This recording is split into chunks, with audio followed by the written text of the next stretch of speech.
Hi guys, it's Aegis here. So today I'm here with a Ultraman TCG deck profile, and this deck is actually shared to me from another friend that I play with, and then it's actually from a Japanese UCG player, which also making YouTube content, and he is Hige, which is having a channel talking about different Ultraman decks and some of the theories. I will put his part in the description below, so you can also check that video about this deck and that he talks about, because he also put out some numbers. If you can read listen to Japanese, then it's definitely a good content for you to go through, and you can also check out his channel for more content that relating to different deck ideas. Something maybe like very mainstream, something maybe a little bit of the side, but it's still very competitive because you actually like take some of the decks out to play in bigger tournaments to try to get the winner.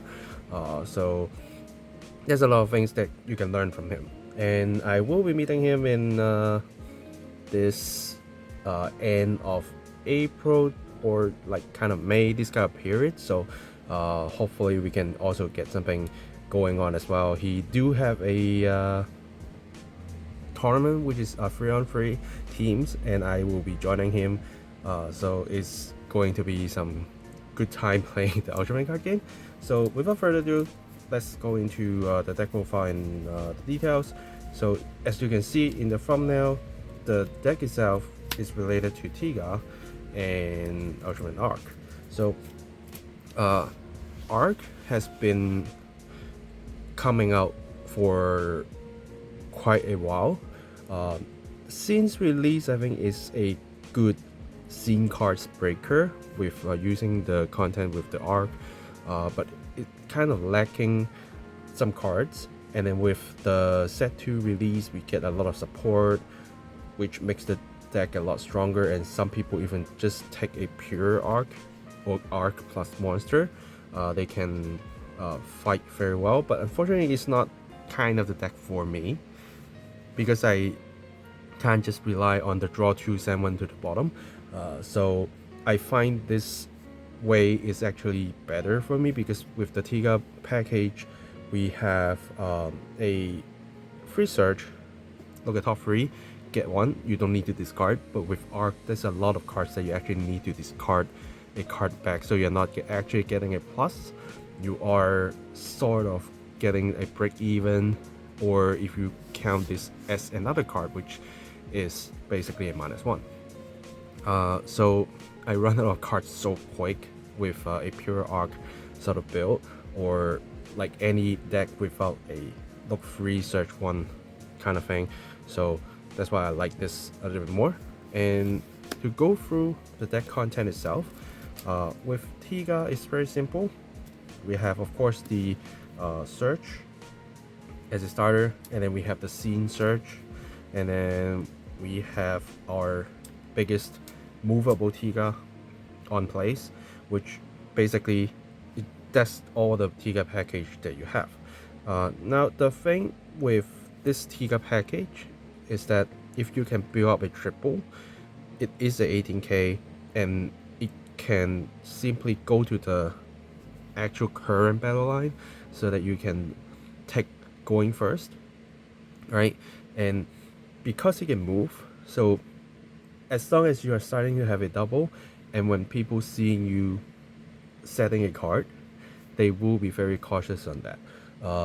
Or if they are actually going first, then you can see how they plan this stuff, and you think if 18k is going to win you the current match, so that you can go first, because it's important somehow for you to place your scene cards on time.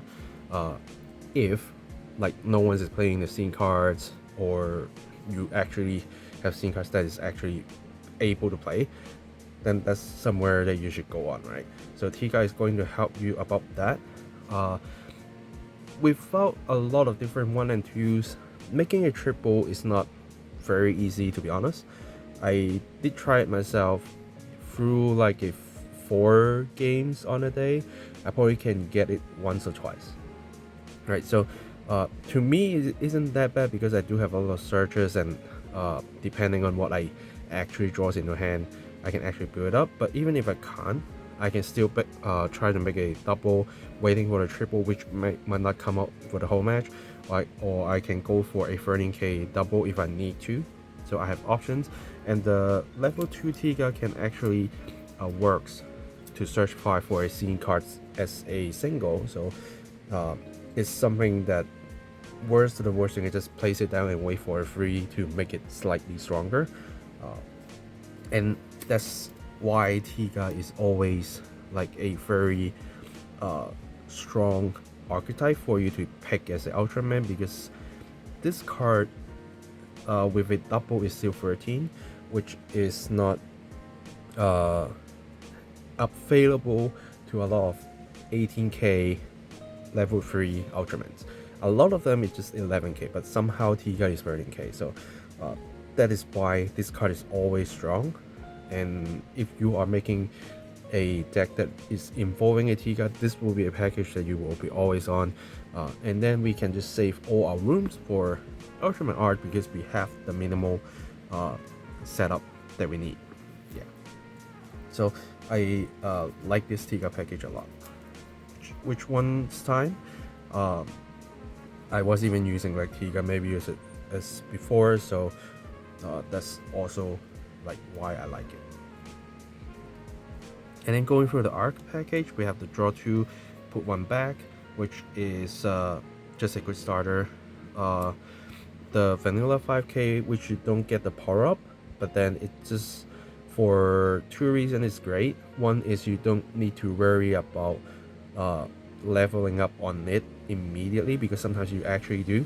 And if you have this, you place it down, and then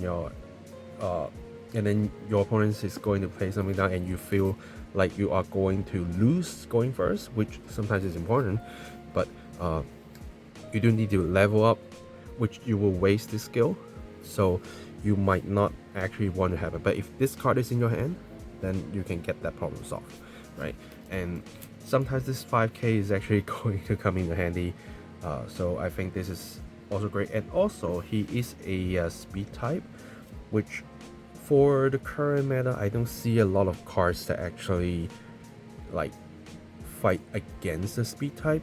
It's more on the basics, more on the power, and more on the armor type or Busol type. So like those types will like heavily get countered by monsters, by Ultramans, but so far there isn't a lot for the speed type. So having some speed type in here definitely is going to help you ruin your opponent's plan.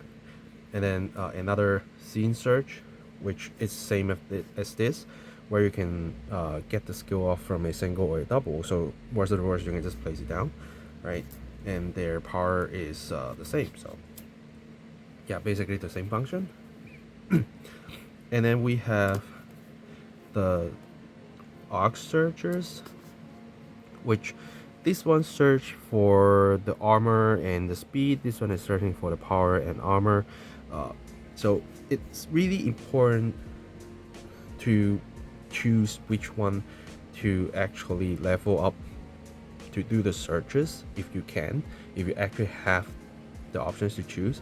Because if you always choose this one, what you can choose is always the speed type, and unfortunately the speed type is not something that you always aim for. The armor is probably going to help you out, but speed type you don't have a lot of options or good options, right? So a lot of times you will actually try to prefer going with this one to search for the power type or like the armor type, but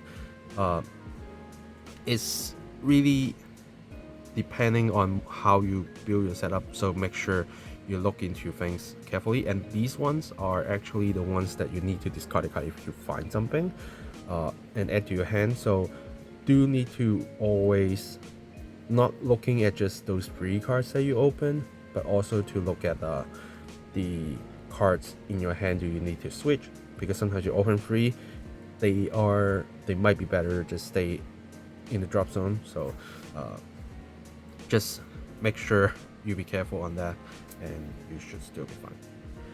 And then we have 3 more speeds type, which this one is anti the armor. So if you are fighting something with armor like this ones, then it will get 1 BP up. So it can be stronger, and it works as a single and double. So it's quite easy to just suddenly have power slightly higher than your opponent, because for example, usually the useful ones are like 9k.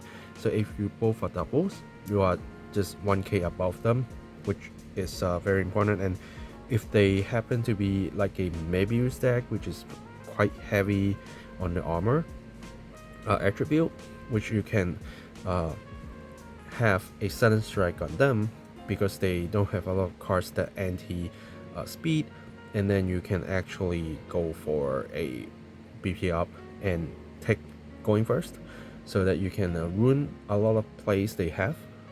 So it's definitely a good card to have. And also, when using this, you don't worry about the skill, so you can build up a level 3 says double immediately with this plus a 3. So it's kind of like the level 1s with the users. So it got 2 users that you can just go into a level 3 double without a lot of worries, and if you need to fight with it alone, it's still going to help you out somehow. And then more vanilla speeds, so that your opponent is not that easy to gain BP against you. And it's a 17k, so it's not too bad, which because in this deck we are going for 2 of the Galaxy armor, which you will be needing to build up a triple with this card. But after that, you can start switching your level 3's arc, which is speed or armor. And we have the speed here, and the armor we are using is the on place plus 1k, so that you can just starting to loop this card if you have a lot of them, like 1 to level up and 1 in the drop zone. So you can just on place level up with 1 plus 10, switch to another one plus another 10 again, and you can keep doing that every single turn, like keep recycling the plus 1k. So you can just keep like, okay, 1k 1k 1k 1k every turn. And what's good about this is because your Tiga is going to move on place, right, as a triple, and it's a 18k, which if you are fighting against like another Tiga deck, if you set this up and your opponents also set the same thing up, no matter you're going first or you're going second, they might still trying to build up a triple Tiga or a triple 18k whatever that going to be the current match, so that they can remain straw, so they can still going first, or trying to win from you, right? But with this combo, you can set up a plus 1k to your Tiga that is going to move to the front, and 19k is very hard to beat. And if you like on place 1 and then you use this to switch another one to plus another 10k, which is a 20k, which is basically almost no way to beat it up, right? And in a challenge match day, I actually fight against a Tiga, which I set this up, and then my opponents also set up a Tiga to stop me going first, and then I also get this, and then I just, okay, I'm plus 10 and moving it to front. If you want to move, feel free to move on. We will be drawing, but for the turn, I will be taking the win, right? So they end up not moving. So with this strategy, I actually blocks their 18k Tiga to actually move to the front to stop me to doing anything. So that's a very good strategy for you to have. And then we have 4 of the arcs, 18k for you to just crush the scene cards, which is very annoying to you because you might not always get to going first. So if your opponents play something that is annoying, you have a chance to break it, but you of course need to show your opponent some scene cards, which what we're using are the 2 sets of ARC scene cards. This one is to discard a card on place. When it's in on place, you drop a card from your hand, and then you pick up a Ultraman ARC to your hand.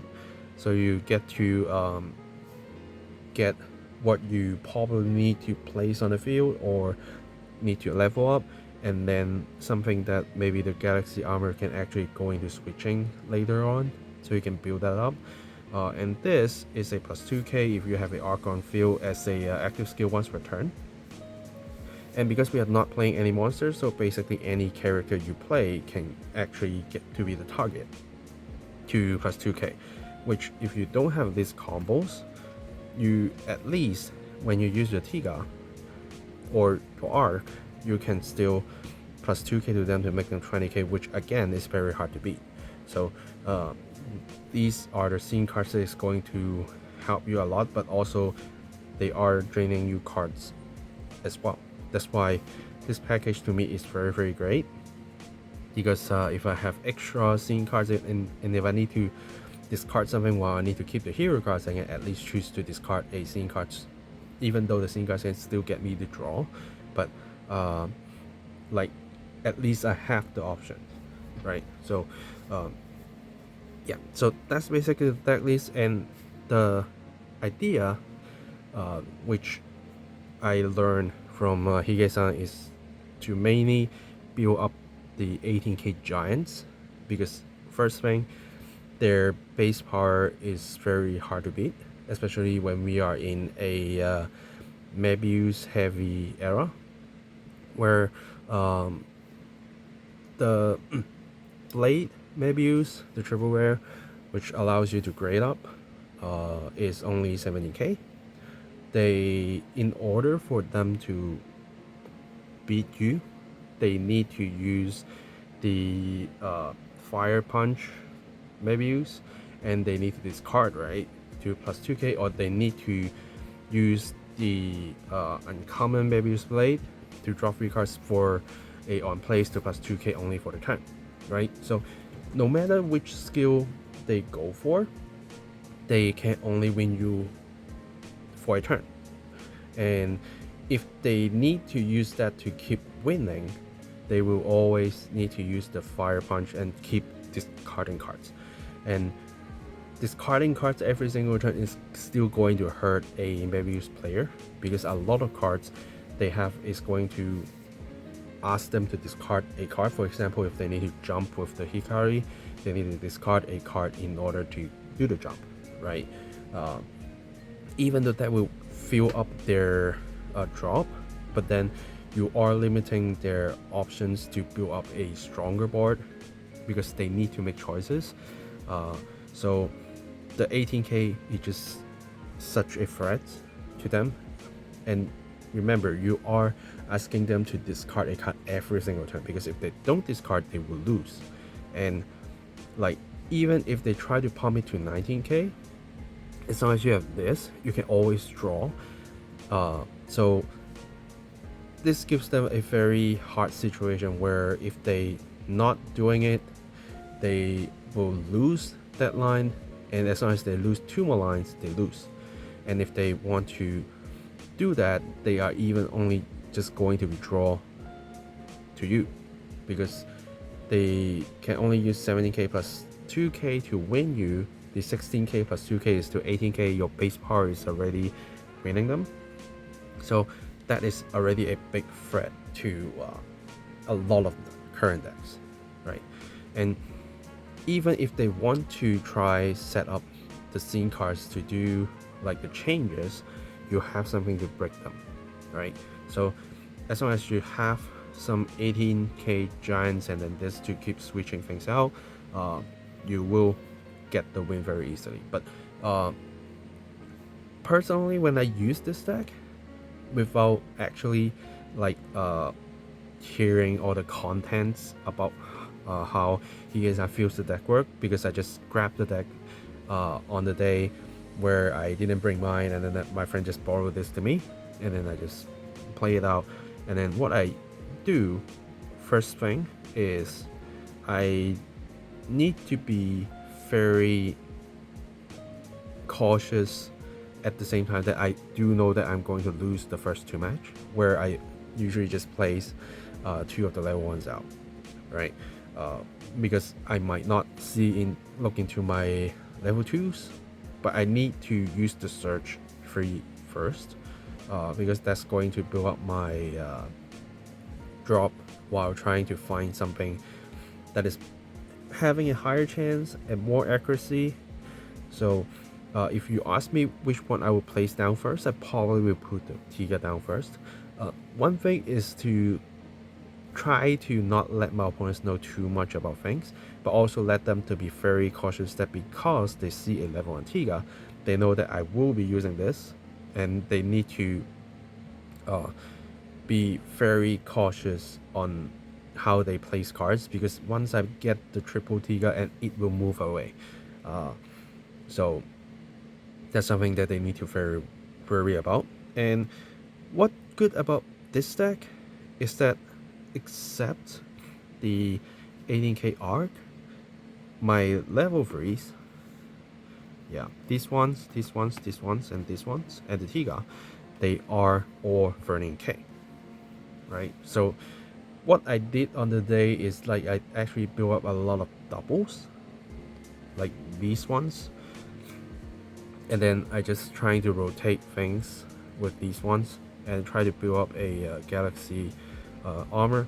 I didn't actually get to build up a triple on that day, but I did make up a Tiga sometime, and sometimes I actually can go for this, but I probably will go for the galaxy armor first, because the plus 10k, plus 1k, sorry, plus 1k is very important to rotate, and 13k plus 1k to 14k can beat a lot of doubles, right? And this allows me to actually like rush my opponent very fast, because I try to build up a triple Tiga on my first line, or I slowly go into the galaxy armor, and then I am starting to build up like doubles, right? And then I use the scene card searchers to build up my drop, and also the arc searchers to fill up my drop, so that I can get to my galaxy armor as soon as possible, and then I'm starting to rotate things out, and I can win the whole match within like 3 to 4 turns sometimes. So it can act very quick, but if you take a longer time, which allows you to actually build up a lot of things, right, while they need to use a lot of resources to sustain their board, could be an advantage, could be just an break even. So that is why I like this deck. It allows you to do a little bit of rushing, and even if it takes time, it's still great, right? Again, the Tiga package that allows me to have something early game to look at top 3 and find something add to my hand is really something that I like. I did try a lot of different decks that just using the draw to put one back. Unfortunately, because I am playing a arc build, and I do rely on like finding something from the drop to just keep using them again. For example, the galaxy armor, which I rely on a lot. If I couldn't build up the drop, even if I got this, I can't do anything, right? And a lot of times, if I only have one of the scene search, which means I cannot get to the scenes, then even if I get this 18 giants, I cannot use the effects, and it just stands there, which can be hardly countered by a lot of different skills through time, especially when you are also facing a Tiga build, right? And the ability to make 13k's doubles is really meaning a lot to me, right? Because with this build, with this power level, you will still get a bad hand, but then when you get a bad hand, you still have some level to fight back and some level of allowing to make mistakes. Even though you should be like trying to practice with the deck a little bit more to make sure you know what time you need to do what, right? But this deck actually allows you to make a little bit of mistakes and still give you some time to recover, except you're fighting a zero deck, right? Zero is going to rush you anyway. They just bam bam bam and trying to win, right? Which you cannot do anything about them if they got a god hand. But with other decks, especially like maybe Hikari, which is a very top tier mainstream deck nowadays, that actually takes some time to set up the board. And because they also need to set up their drop, they need to build up their level 2s, level 3s with double, triple. If you can control the tempo, you have a chance to win, right? And my friend who actually, like, after I win, not the winner unfortunately, just a Fire Punch Mebius promo match on the day that I just get straight 4-0 undefeated with this deck, and then he's starting to play the deck, and he feels, because he was like a Ultraman Blazer player, which kind of like look top 5 and trying to find something, or he goes into other deck types like a zero deck, which basically just keep drawing, relying on a good hand and bam. And then he switched into this. At first he feels a little confused because he didn't know about all the effects and like what you should do in a different timing, but through a lot more practices he actually feels the deck is quite good, and he feel a lot more confident fighting against maybe Hikari. And I think in the Galaxy Cup he actually go into second place, and I think he just get a bad draw on his final match against maybe Hikari, else he probably can get a 50-50 win rate on that final match, or even have an advantage because he fought too many maybe Hikari. He just basically knows what they do. As long as he also know what this deck does, he can actually win. So I'm so happy that I actually get to meet this deck, and thanks Tiga-san to actually make this up. So yeah, that is what I do think myself. That is a deck that can help you win in the current meta with maybe his Hikari everywhere. This deck can be a hope for you to actually win a Galaxy Cup. So make sure you give that a try. Next thing that I guess suggested is to try Arc mixing with Hikari, which is a little bit different, where you're not making this 18 KGIs that will move around, but you are setting up a literally a bomb that will suddenly explode, right? Because you have a lot of cards that open cards, look for stuff, and then if you suddenly go into a level 3 Hikari, no matter it's double or triple, it can just suddenly change the whole game. So I'm going to look into that build as well, and then adjust some of the ratios with this arc, and then see what I think is better, right? But for Hikari, I think you just replace the whole Tiga setup.